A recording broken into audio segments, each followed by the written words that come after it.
Berbahagialah orang yang membaca firman Tuhan, merenungkannya, menyimpannya dalam hati dan melakukannya. Sekali lagi shalom ke Jesus. Wah, 1 minggu aku libur gak datang ke Jesus.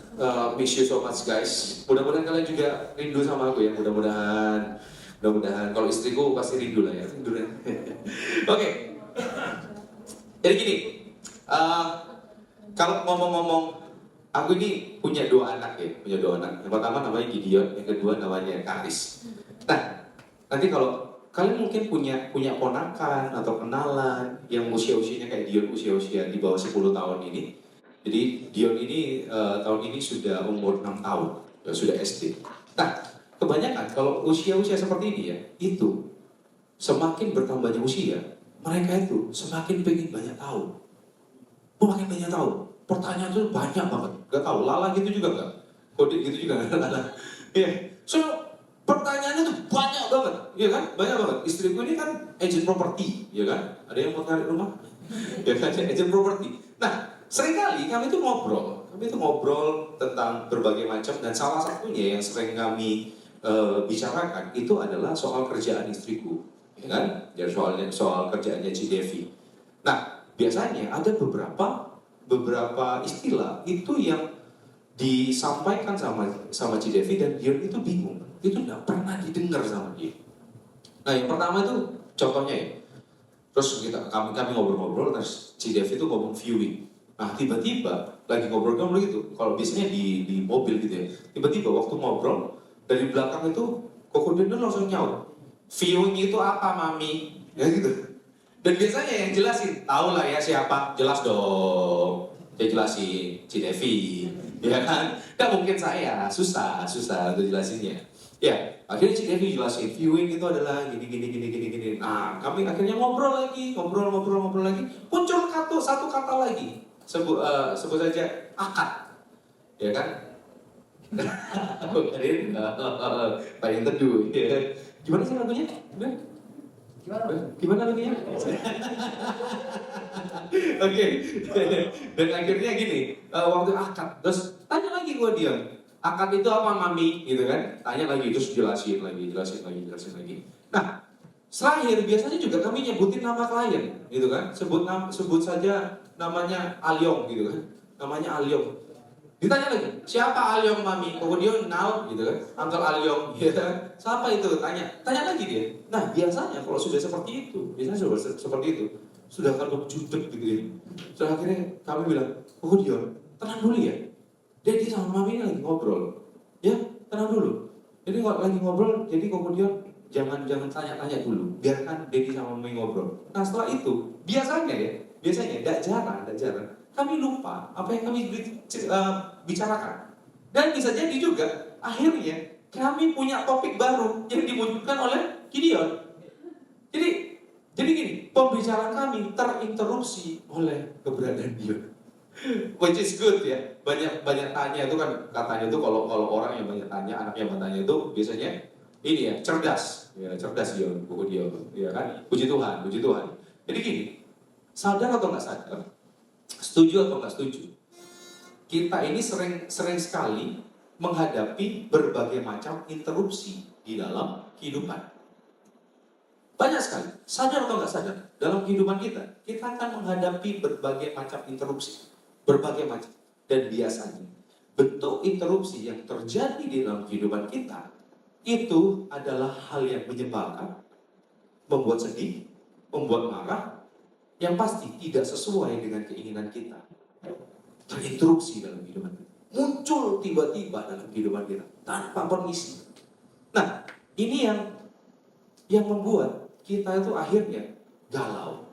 Yang membuat akhirnya kita khawatir, yang membuat akhirnya kita takut, yang membuat kita akhirnya tenggelam dalam kesedihan, dan juga bisa jadi kita tenggelam dalam keputusasaan. Ini yang terjadi. Nah, ini yang kita sama-sama sudah baca tadi, 10 ayat yang tadi, itu adalah reaksi dari bangsa Israel yang sangat kecewa dengan kenyataan yang mereka hadapi. Mereka melihat, mereka menimbang, dan muncul sebuah keraguan dalam hati mereka. Mereka terinterupsi oleh observasi mereka sendiri. Mereka observe, mereka mengintai, dan akhirnya mereka, ini nggak sesuai nih. Besar-besar orangnya, susah kita mau perang lawan mereka dan segala macam. Nah pertanyaannya gini, apa sih yang terinterupsi dalam kehidupan mereka? Sehingga mereka akhirnya putus asa. Apa yang terinterupsi? Yang terinterupsi dalam kehidupan mereka adalah janji Tuhan. Nah ini nggak ada di PPT Yos. Boleh dibantu Bilangan 13 ayat 1 dan 2. Bilangan 13 ayat 1 dan 2. Boleh dibantu? Oke. Tak bacain ya. Bilangan 13 ayat 1 dan 2. Berbunyi seperti demikian. Tuhan berfirman kepada Musa. Jadi kita mau mundur lagi ya ke pasal 13-nya. Begini, Tuhan berfirman kepada Musa, suruhlah beberapa orang mengintai tanah Kanaan yang kuberikan kepada orang Israel. Di ESV-nya itu ngomong gini, which I am giving. Dari setiap suku nenek moyang mereka, haruslah kau suruh seorang semuanya pemimpin-pemimpin di antara mereka. Hal pertama yang diperhatikan adalah Tuhan yang berfirman. Ayat 1 dikatakan, Tuhan berfirman kepada Musa. Artinya kalau Tuhan yang berfirman, Tuhan adalah pribadi yang maha kuasa, maha besar, yang luar biasa. Artinya kalau dia berfirman harus terlaksana, harus dilaksanakan. Ada di sini yang sudah kerja terus bilang, bosnya bilang, kamu bikin kerjaan ini ya, terus gak usah bos, malas aku mau kerja B aja. Ada yang seperti itu? Kalau ada seperti itu, selamat, besok Anda dapat SP1. Iya, pasti akan seperti itu. Gak ada tuh. Dosennya ngasih, ini ya, revisi skripsi kalian nih. Ini ganti. Jadul bapaknya. Ini loh, udah apa-apa sebenarnya. Kalian bisa kayak gitu, gak bisa. Ini apalagi Tuhan yang berfirman. Dan ini harus dilaksanakan. Satu itu ya. Yang kedua yang harus kita perhatikan. Gini ya, perhatikan gini. Suruhlah beberapa orang mengintai tanah Kanaan yang akan kuberikan kepada orang Israel. Kalau bahasa ESV-nya itu gini, which I am giving. Bahasanya bukan yang akan kuberikan, tetapi sudah diberikan. Gambarannya ini, bangsa Israel sudah 100% menang. Ya, 100% menang. Kalau kalian pernah dengar sebuah istilah gini, istilahnya adalah kita kalah sebelum berperang, kalah sebelum bertanding. Bangsa Israel itu menang sebelum berperang. Menang jelas. Kalau secara gamblang ya, secara singkat gampangannya. Pengintaian ke tanah Kanaan itu cuma sekedar formalitas belaka. Lawong diintai atau enggak dan segala macam, jauh pasti menang kok. Tuhan kasih. Tuhan berikan pada mereka. Tetapi ironisnya adalah bangsa Israel, mereka kalah di dalam kemenangan mereka. Mereka harusnya menang. Tapi apa yang terjadi? Mereka kalah. Karena apa? Observasi mereka, karena mereka terinterupsi dengan apa yang mereka lihat, apa yang mereka rasa, dan apa yang mereka timbang dalam hati mereka. Tapi kalau aku cuma bilang bahwa, oh iya ini cuma formalitas aja untuk melihat tanah Kanaan. Jadi Tuhan itu kan sudah memberikan kemenangan 100%. Itu kayaknya oversimplify, terlalu menganggap remeh. I wanna tell you guys, seperti ini. Perintah Tuhan itu bertujuan untuk menunjukkan betapa lemahnya kita dan betapa mulianya serta berkuasanya Tuhan dalam kehidupan kita. Jadi, sekalipun mereka terinterupsi oleh apa yang mereka lihat, apa yang mereka rasa, dan apa yang mereka timbang dalam hati mereka, itu pun adalah cara Tuhan untuk menunjukkan bahwa betapa lemahnya kita dan betapa berkuasanya Tuhan dan betapa setianya Tuhan dalam kehidupan kita. Dalam setiap interupsi yang terjadi di dalam kehidupan kita, Tuhan bukan hanya mengajarkan bagaimana supaya kita bertindak benar, namun Tuhan juga mengajarkan kita bagaimana kita percaya penuh pada Allah yang benar. Jadi kalau ada interupsi, kalau kita menghadapi tantangan, menghadapi sesuatu yang terjadi dalam kehidupan kita, tiba-tiba terjadi dalam kehidupan kita, Tuhan bukan hanya akan mengajar kita bagaimana cara melewati itu, tetapi Tuhan sedang mengajar kita supaya kita bisa percaya penuh kepada Allah yang benar. Nah permasalahannya itu bukan bagaimana caranya kita menghadapi tantangan, tetapi bagaimana kita percaya kepada Tuhan dalam menghadapi setiap tantangan. Permasalahannya itu di sini, bukan di sini atau di sini, bukan di tangan kita, bukan. Permasalahannya di hati kita. Nah hari ini kalau kita ngomong soal pengintai, 10 pengintai ini, 12 pengintai, biasanya kan titik beratnya adalah kepada Yosua dan Kaleb. Bagaimana kita memiliki mindset seperti Yosua? Bagaimana Yosua? Mindset seperti Yosua. Ada Kaleb di sini? Mana Kaleb? Kaleb Hoover di Jogja. Bagaimana kita memiliki mindset seperti Yosua, seperti Kaleb, supaya kita memiliki sebuah point of view yang positif dan segala macam, hati yang teguh dan segala macam. Enggak. Hari ini aku mengajak kita semua untuk jujur sama hati kita. Buka hati kita dan biarkan Injil mengubahkan kehidupan kita. So, apa saja yang ingin Tuhan singkapkan dalam setiap interupsi? Kalau terjadi interupsi dalam kehidupan kita, apa saja yang terjadi, apa saja yang akan Tuhan bukakan dalam kehidupan kita, dan bagaimana Tuhan bertindak dan bekerja dalam setiap interupsi yang kita alami. Aku bagi sermonku jadi 2 bagian. Interupsi dalam janji dan intervensi dalam interupsi. Nah, pertanyaannya gini. Yang pertama, poin yang pertama ya. Interupsi di dalam janji. Pertanyaannya adalah, janji Tuhan itu seberapa besar sih buat bangsa Israel? Pertanyaannya seperti itu. Kita coba telaah pelan-pelan ya. Janji Tuhan itu kayak gini. Waktu Tuhan menyuruh bangsa Israel untuk mengintai tanah Kanaan, itu adalah waktu yang sangat tepat. Waktunya tepat pol. Pas. Kenapa seperti itu? Di Bilangan 13 ayat 20 dituliskan kayak gini. Di bagian terakhirnya aja ya. Bilangan 13 ayat 20, bagian terakhirnya itu ditulis gini. Waktu itu ialah musim hulu hasil anggur. Kalau bahasa ESV-nya, di ESV-nya itu gini. First ripe grapes. Dalam arti kata adalah hari di mana anggur itu mulai tumbuh, mulai berbuah, dan hari pertama itu siap dipanen. Jadi itu gemoy-gemoynya, sawaker-sawakernya, ilar itu grodos-grodos tuh, lihat itu. Itu sudah seger banget. Jadi pas banget kalau Tuhan lagi nyuruh, pas waktu musim panen, hari pertama. Grapes, anggurnya tuh, kelamaan di Inggris ya, sorry, grapes ya. Anggurnya tuh gemoy banget, sehat banget, seger banget. Jadi melihat gitu, kalau seandainya ada orang terdidik, bayu, sawah gerere, gitu kan. Rasanya, pengen diambil, pengen dimakan gitu kan. Nah, ini saat Tuhan mengutus mereka, itu adalah saat seperti itu. Sangat baik sekali. Dan yang kedua, mereka bukan hanya melihat, mereka megang dan mereka bawa pulang. Di ayat yang ke-27 dikatakan gini, dan inilah hasilnya. Ya kan di bagian akhir itu ditulis kayak gini. Dan inilah hasilnya. Kalau di ESV katakan, this is its fruit. Artinya mereka bawa juga. Kalau bayanganku ya, benar nggak? Sesuai nggak dengan bayangan kalian? Kalau bawa pulang, nggak mungkin dong udah diicip. Setuju nggak? Anggur CAK-nya gitu, masa ada diicip 1, 2 gitu, pasti ditempil lah gitu kan. Diambil gitu, ambil dimakan tengah jalan. Mereka bukan hanya melihat, mereka meraba, tapi mereka juga ngerasain anggurnya. Tuhan sedang menunjukkan bahwa tanah yang diberikan oleh Tuhan, tanah perjanjian itu bukan omon-omon belaka. Dan tanah yang dijanjikan, itu gak kaleng-kaleng. Bagus pol. Keren banget.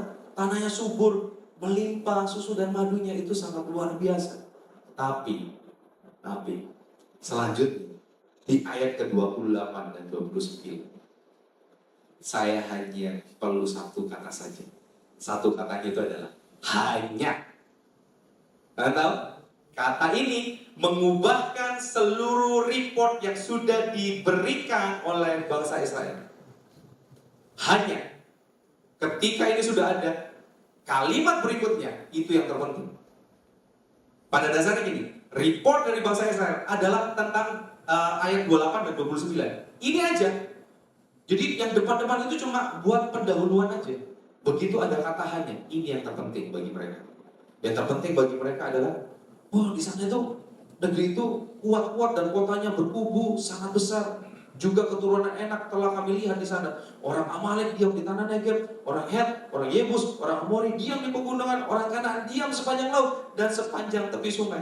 Dan ironisnya, mereka kehilangan jati diri mereka. Mereka kehilangan identitas mereka. Ayat yang ke-33 ngomong seperti ini.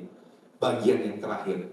Kami lihat diri kami seperti belalang, dan demikian juga mereka terhadap kami. Ini ironis guys. Ironis. Kenapa seperti itu? Bangsa yang disertai oleh Tuhan yang Maha Besar. Bangsa yang disegani oleh bangsa-bangsa yang lain. Ketika mereka mendengar Israel, orang lain sudah takut, bangsa lain sudah takut. Bangsa yang melihat betapa tangan Tuhan menghancurkan Mesir dengan 10 tulah. Bangsa yang melihat bagaimana Tuhan membelah Laut Merah. Bangsa yang juga melihat bagaimana Tuhan mengubur orang Mesir di Laut Merah. Mereka melihat dengan mata kepala mereka sendiri. Mereka merasakan bagaimana Tuhan memelihara kehidupan mereka. Dengan mana? Mereka juga merasakan bagaimana pelindungan Tuhan dari tiang awan dan tiang api. Mereka merasakan semua. Mereka merasakan semua.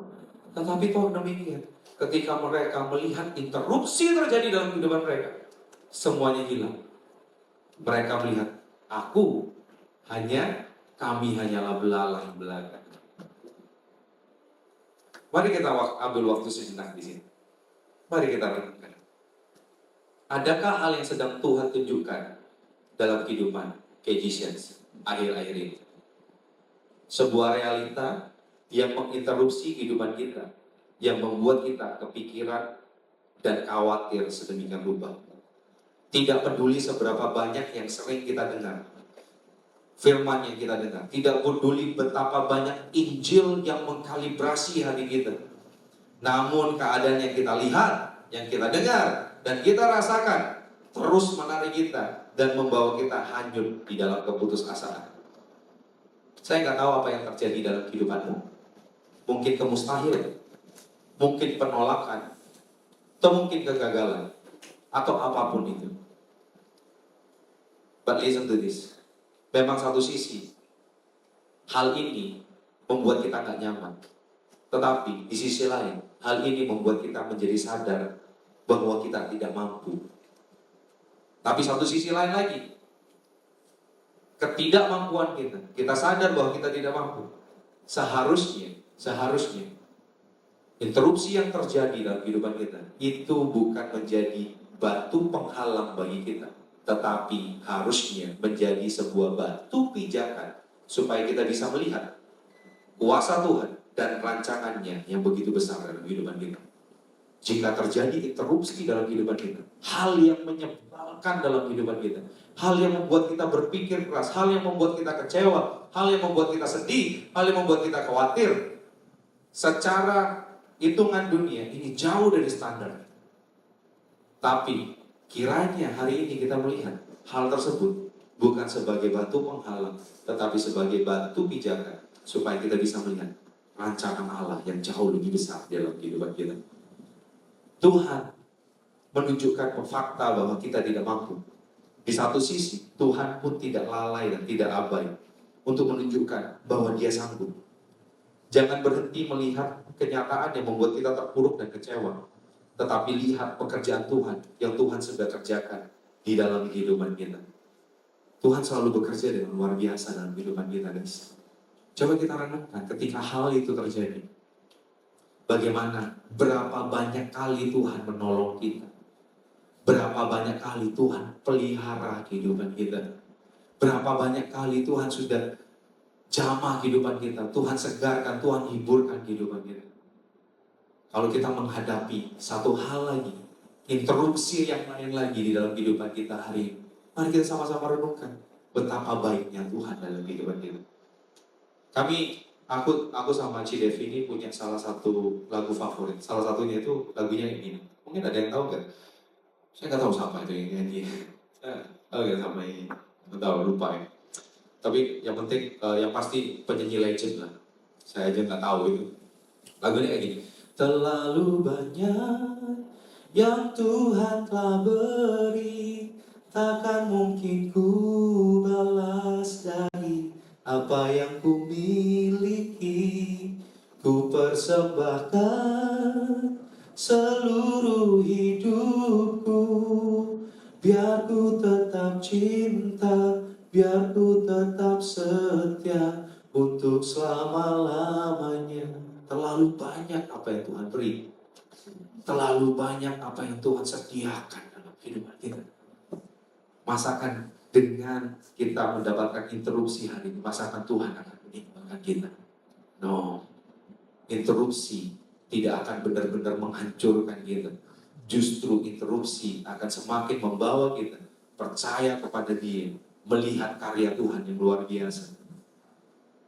Bukankah Tuhan sudah melakukan hal yang terbaik dalam kehidupan kita? Apa hal yang terbaik itu? Dia selamatkan jiwa kita. Tadi di kelas sudah dibahas.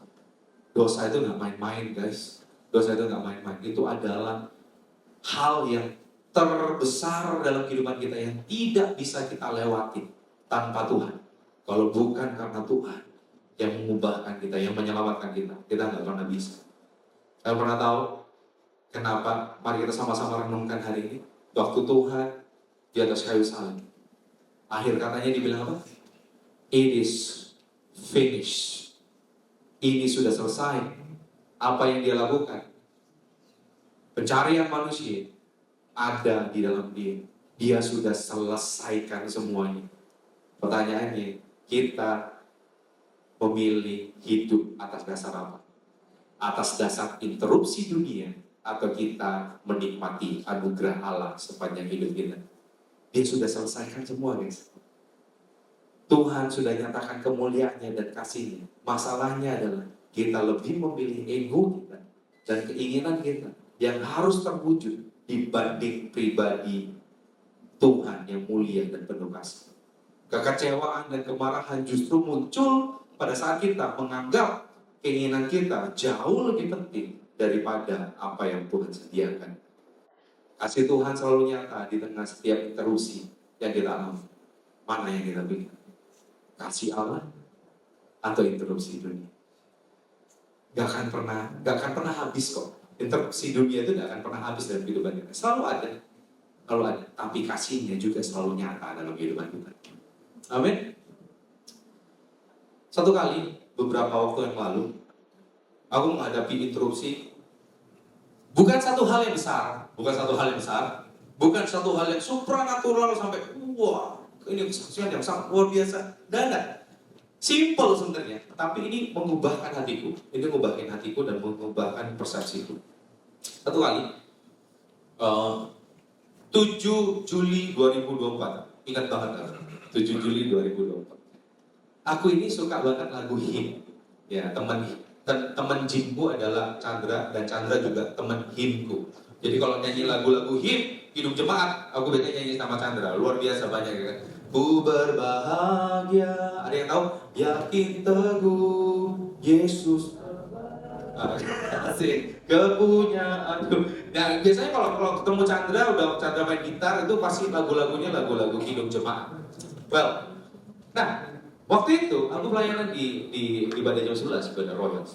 Nah aku dapat kebagian 2,5 lagu. Jadi lagu cepat 1, lagu pelan 1, dan ditambah 1 lagu setengah lagu apapun itu. Nah pada waktu itu aku mimpin lagu Aku berserah pada Yesus Juru Selamat. Aku berserah. Itu setengah lagu aja.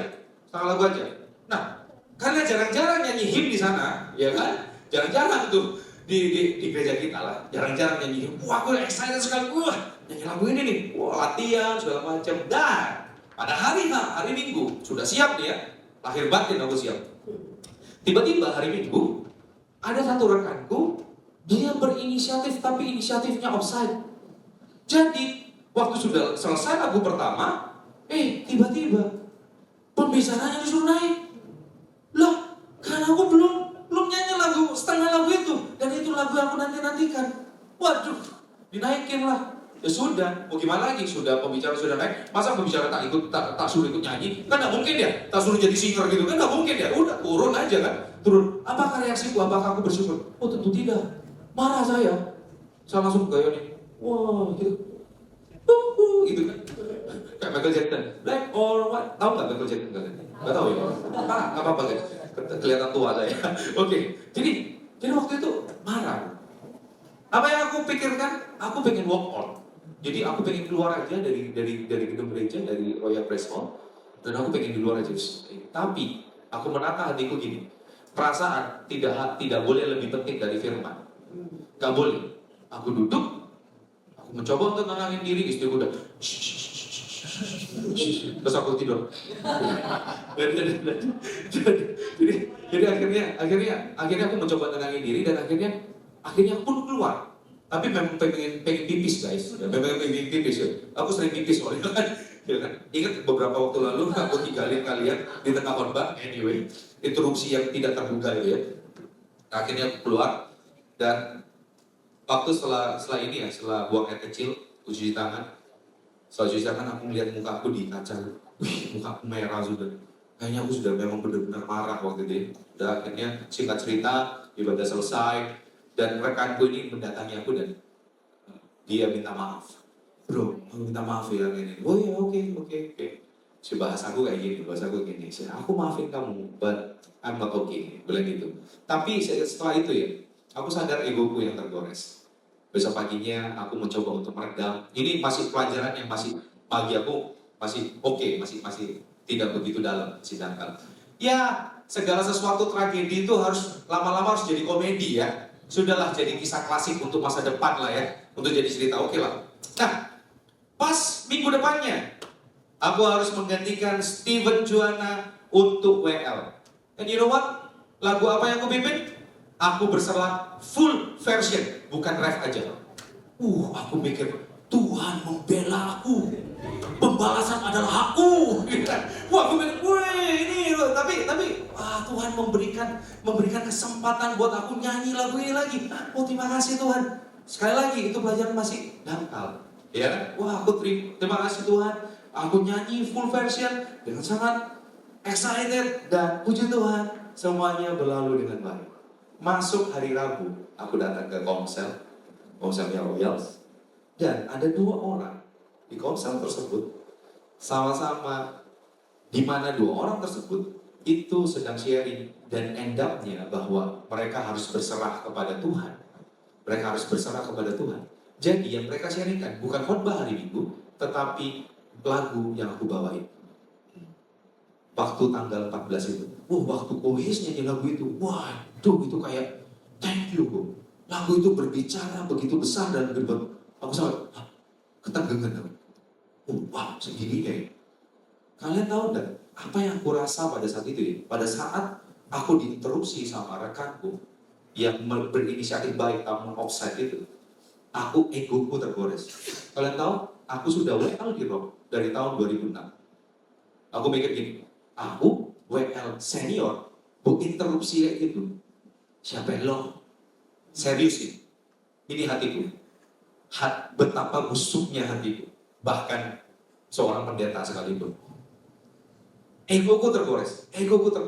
Tapi pada saat aku mendengar kesaksian dari 2 rekanku, aku seketika itu juga aku langsung mikir gini, aku ini hanya hamba Tuhan, alat Tuhan. Tuhan bisa pakai siapapun untuk nyanyi lagu tersebut dan jadi berkat bagi banyak orang. Tidak peduli itu siapapun. Tuhan bisa pakai, sekalipun orang yang baru pelayanan 1 bulan, baru bertobat 1 minggu, dan nyanyi itu dan jadi berkat. Tuhan bisa pakai, tidak peduli harus pakai Hizkia atau enggak. No. Beda langsung pikiranku. Itu pada saat itu ya, aku langsung, terima kasih Tuhan. You know what? Tanggal 7, 2 orang itu benar-benar gak datang ibadah. Dan mereka datang tanggal 14 dan mereka dengarkan lagu itu. Tuhan keep that song for them.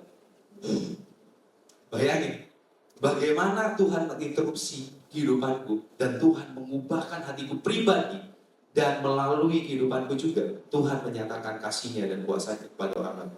It's not about me, tapi ini tentang Tuhan dan rancangannya.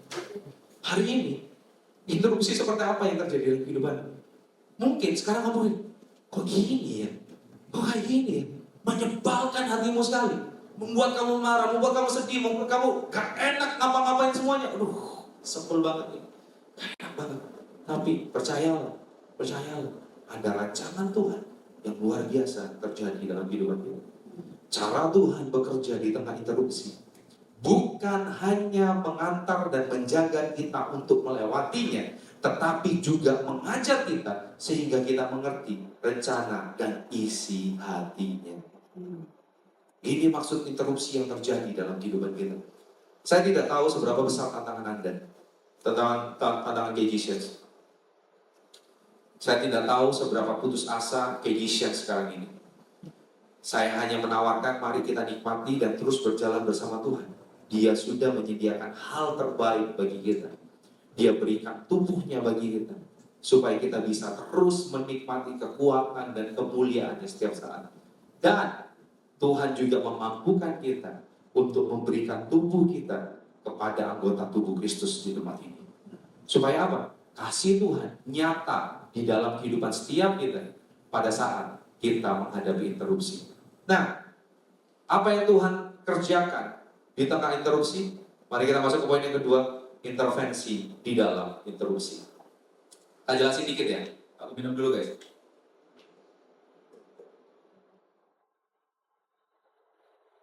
Jadi gini, apa bedanya interupsi sama intervensi? Aku cari di chat GPT, tanya, apakah beda interupsi dan intervensi? Di chat GPT, terus dijawab di sana. Intinya kayak gini, pakai chat GPT juga aku sekarang, biar nggak ketinggalan ya, biar tahu lah paling nggak. Jadi intinya adalah interupsi itu adalah sebuah gagasan yang muncul di sela-sela sebuah diskusi. Jadi kayak tadi aku ngobrol, tiba-tiba Dion tanya gitu ya.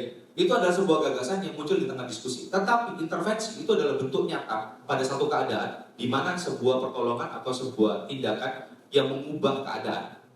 Beda ya? Jadi interupsi itu hanya sebuah gagasan, tapi intervensi itu adalah sebuah tindakan. Oke, kita masuk ke poin yang kedua yang lebih dalam ya. Bilangan 14 ayat 1 sampai 10 yang sudah sama-sama kita baca tadi, itu merupakan puncak dari keputusasaan bangsa Israel. Mereka kehilangan pengharapan. Dan yang sangat menyedihkan, mereka mengingat Mesir lagi. Bayangin ya, dari 4 ayat pertama, ayat 1 sampai ayat yang keempat, mereka menyebut kata Mesir 3 kali. Kita rangkum semuanya. Ya, ayat kedua, sekiranya kami mati di tanah Mesir atau di padang gurun ini. Lama tuh?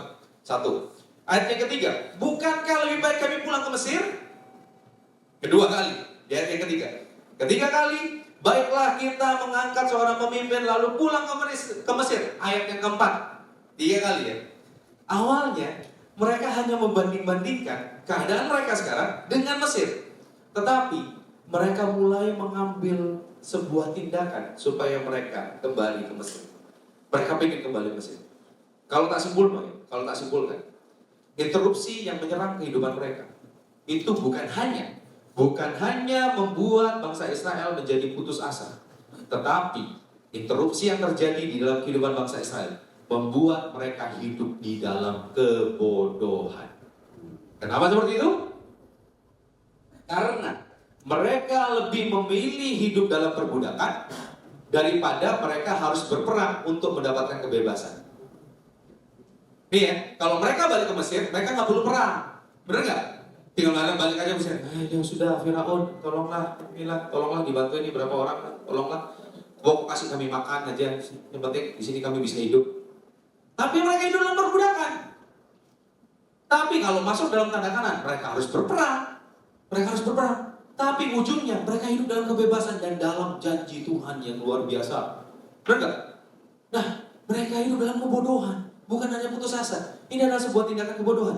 Nih ya, coba renungkan. Poin pertama tadi, di akhir poin pertama aku bilang gini kan. Coba renungkan, di mana kita hidup? Kita hidup di dalam interupsi dunia atau kita justru hidup di dalam kasih Allah? Di mana kita hidup? Kenyataannya, interupsi dalam kehidupan kita tidak pernah berakhir, guys. Sesimpel gini, ada berapa banyak di tempat ini? Sesimpel gini, ada berapa banyak di tempat ini? Kalau kita sudah ngalamin satu hal yang membuat kita nggak nyaman. Contoh, kita ngalamin kekurangan, mepet gitu, tanggal tua. Ini kan masuk tanggal tua nih. Ada yang ngerasain tanggal tua, karena wah banyak. Tuhan, dengar doa kami Tuhan. Terima persepuluhan kami Tuhan. jadi gini, masuk tanggal tua seperti ini kan rasanya wah, ngapa-ngapain itu gak enak gitu kan. Mau ngapain itu mikir gitu kan. Ya kan, mau makan beli Yoshinoya ya, bikin Indomie aja separuh tapi separuh ini buat besok lagi. Indomie aja mikir separuh gitu kan. Ada yang seperti itu? Kalau ada seperti itu kami kasih KGC Care nanti. Anyway, jadi gini, berapa banyak kali kita menghadapi hal serupa, kita kekurangan, dan Tuhan cukupkan kehidupan kita. Tapi pada saat kita masuk kekurangan lagi, hal yang sama, kita tetap tidak percaya lagi sama Tuhan. Pernah ngalamin gitu? Nih, pernah nih kekurangan, Tuhan cukupkan. Berapa bulan lagi kita mengalami kekurangan, tapi kita akhirnya khawatir dan bingung. Mana Tuhan ini? Aduh, kok Tuhan enggak ini sama aku. Tapi Tuhan toh cukupkan kita lagi. 1 bulan kemudian kita menghadapi yang sama. Dan itu berlangsung terus-menerus dalam kehidupan kita. Dan begitu juga ketidakpercayaan kita berlangsung terus-menerus. Saudara, berapa banyak kali kita mengalami seperti itu. Kita gagal mengucap syukur. Kita gagal untuk berpegang teguh pada janji Tuhan. Kehidupan kadang-kadang juga seperti ini kan. Kalian pernah ngerasain gak sih? Orang gak percaya Yesus, gak percaya pada Tuhan, tapi kok hidupnya diberkati. Gak usah yang jauh-jauh deh, gak usah jauh-jauh. Sama-sama Kristen, tapi yang satu hidup ala kadarnya, Kristen KTP, ke gereja kalau ingat aja. Sedangkan aku ke gereja ini sudah serius sekali. Tiap minggu aku ke gereja. Bahkan bukan cuma ke gereja, aku melayani Tuhan, aku sharing firman, aku melakukan segala sesuatu tuh. Tapi hidupnya kok lebih enak ya. Kok lebih diberkati ya. Perpuluhan yang sama, Injil yang didengarkan, Injil yang sama, menyanyikan lagu yang sama, mendengar dari sound yang sama. Tapi berkatnya beda. Berkatnya beda. Satu berkat kota, satu mungkin berkat dusun, anyway. Terus kita mulai membanding-banding, kok gitu ya? Apa aku tak berhenti pelayanan, kan fokus kepada diriku sendiri. Nanti kalau aku sudah berhasil, baru nanti kan supaya bisa jadi berkat buat banyak orang. Listen to me.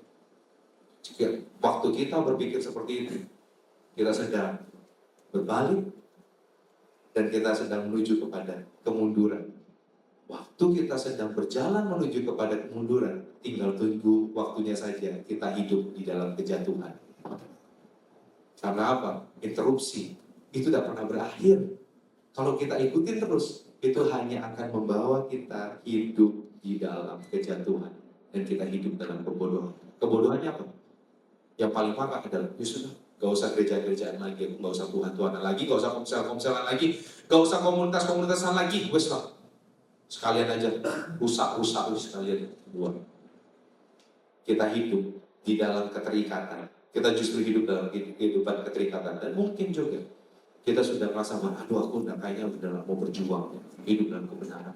Mau doain, Tuhan gak tolong kok, gak tolong kehidupanku.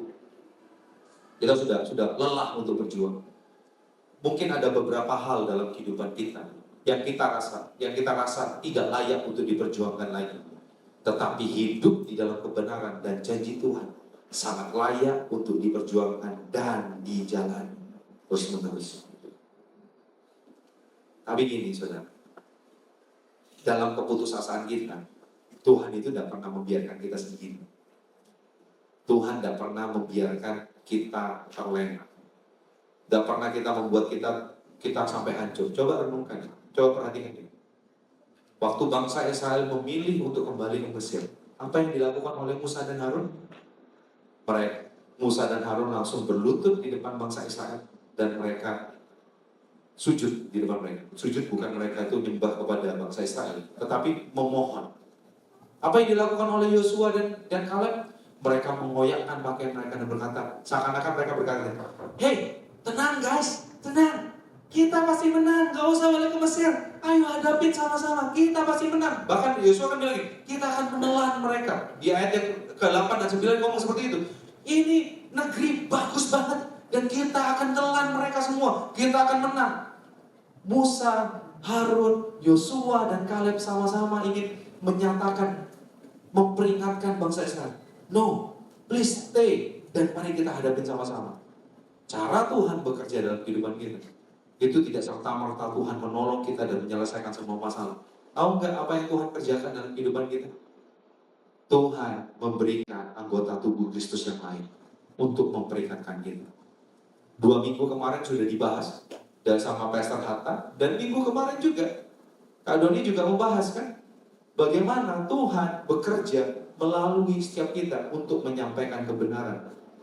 Kadangkala ketika interupsi terjadi dalam kehidupan kita, kita seringkali lemah, kita seringkali ngerasa sendiri, kita seringkali ngerasa bahwa kita nggak ada orang yang peduli sama kehidupan kita. Tapi lihat, Tuhan menyediakan orang-orang di sekitar kita untuk menasihati kita, untuk memanggil kita kembali kepada kebenaran, untuk memanggil kita untuk tetap percaya dan hidup di dalam kebenaran firman Tuhan.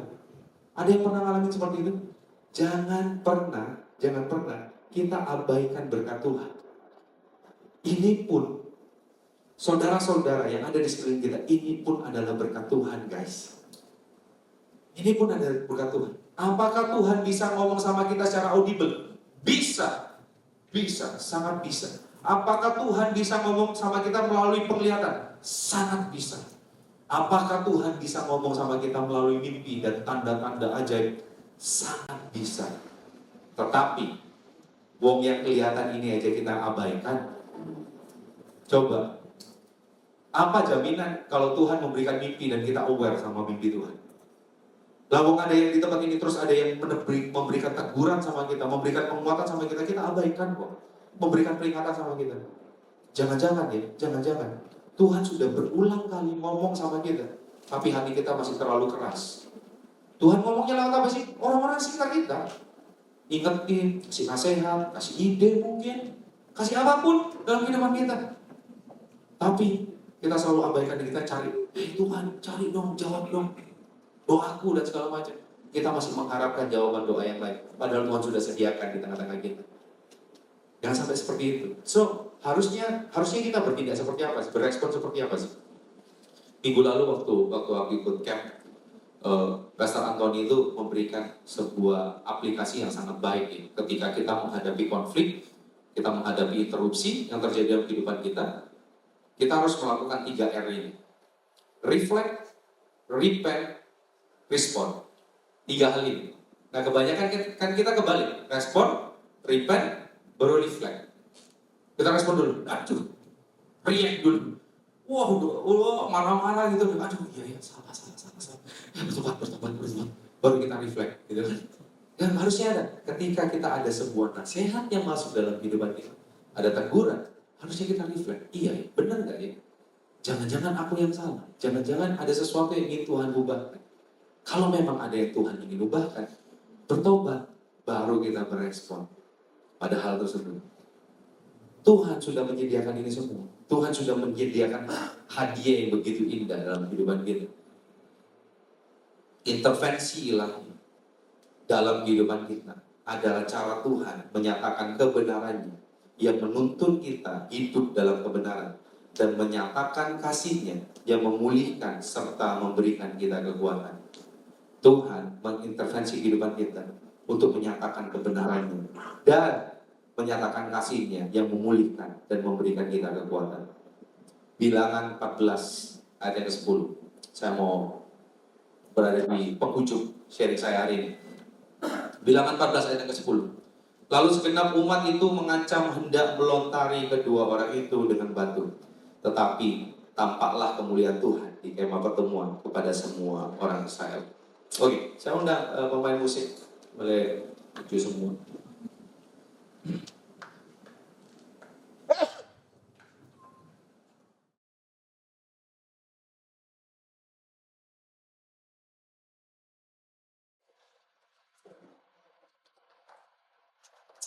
Coba ya. Coba perhatikan ini guys. Waktu bangsa Israel putus asa, waktu bangsa Israel itu merasa bahwa mereka sudah hilang harapan, Tuhan seakan-akan diam saja. Tidak bereaksi. Baik, seperti itu ya. Tetapi pada saat bangsa Israel mulai berpikir kembali ke Mesir, dan pada saat mereka ambil tindakan untuk kembali ke Mesir, dan ini dia, puncaknya pada saat mereka mau melempar Yosua dan Kaleb dengan batu, Tuhan langsung bertindak, dia intervensi.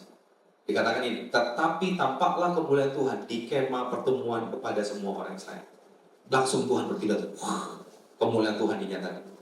Langsung dia melakukan intervensi. Tuhan langsung melakukan intervensi. Apa yang terjadi? Apa yang membuat Tuhan berintervensi?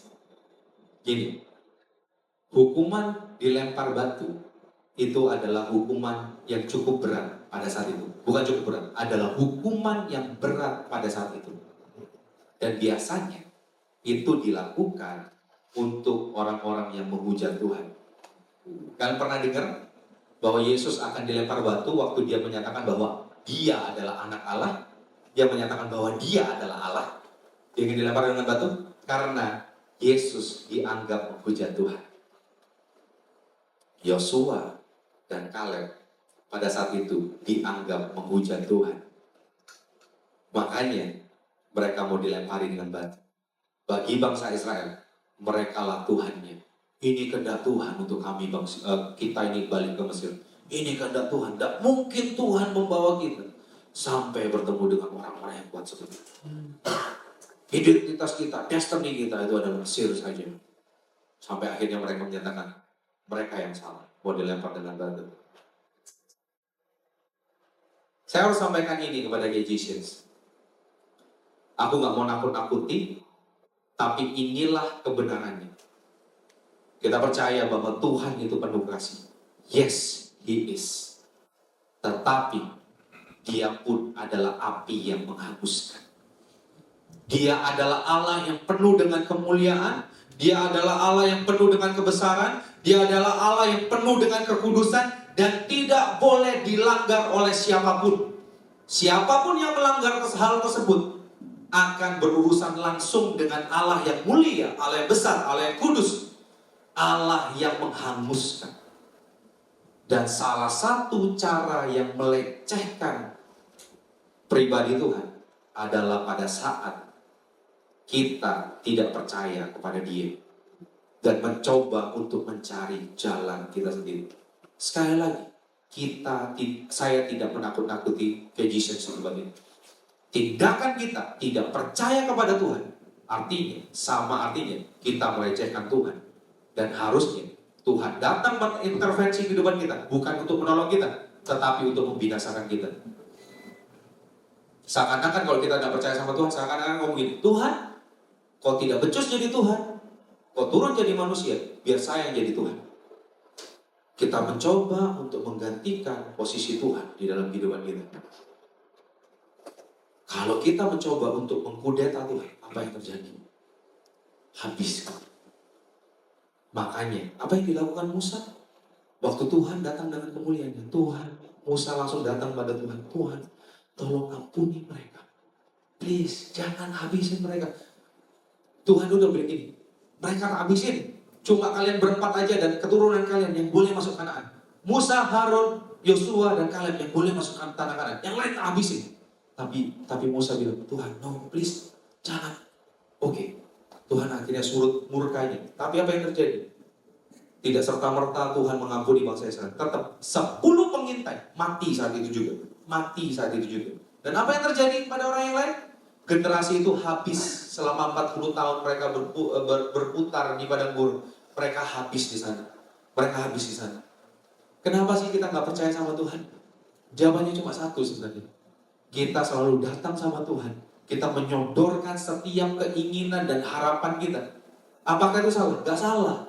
Tetapi pernahkah kita berpikir, pernahkah kita merenungkan apa yang Tuhan inginkan dalam kehidupan kita? Melalui setiap berkat yang Tuhan berikan, melalui setiap komunitas yang Tuhan sudah sediakan dalam kehidupan kita. Pernahkah kita berpikir, Tuhan mau apa dalam kehidupanku? Kita selalu menyodorkan kan, Tuhan aku mau ini, please. Dan kalau kita nggak dijawab sesuai dengan keinginan kita langsung kecewa kan sama Tuhan. Kita gagal untuk menanyakan Tuhan mau apa dalam kehidupan kita. Kita selalu menyodorkan, ini aku mau Tuhan. Itu yang membuat kita terinterupsi oleh dunia. Belum lagi standar-standar dunia. Minggu lalu, Kak Doni menjelaskan dengan sangat baik bahwa kita hidup di perbandingan media sosial. Kita hidup dengan standar seperti ini. Dan kita meminta Tuhan supaya kita sesuai dengan standar dunia. Bukankah kita ini milik Allah, bangsa yang pilihan, umat yang dikuduskan oleh Allah? Pernahkah kita berpikir dan merenungkan, Tuhan mau apa ya? Menguduskan aku, Tuhan mau apa ya? Pernahkah kita berpikir seperti itu? Dan kabar buruknya lagi, Ko Ruben, Kak Doni, Ko Andre, dan Ko Hizkia Setiawan tidak bisa berdoa buat kalian dan bilang, Tuhan ampuni mereka, jangan kasih murka-Mu kepada mereka. Gak bisa. Kita gak bisa nyelamatin. Sama sekali gak bisa. Tapi syukur kepada Allah. Ini kabar baiknya.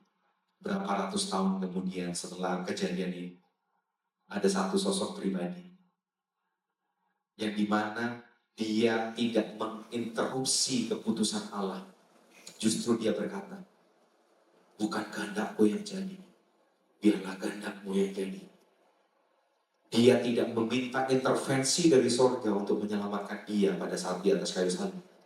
Justru dia mengampuni seluruh orang, bahkan mengampuni dosa-dosa kita. Di atas kayu salib terjadi penebusan. Kita yang selalu menginterupsi keputusan Allah, kita yang selalu menuntut intervensi Allah dalam kehidupan kita, yang harusnya kita mati, yang harusnya kita mengkudeta Allah di sana, tapi kita diampuni karena satu orang ini. Dia rela untuk memberikan nyawanya.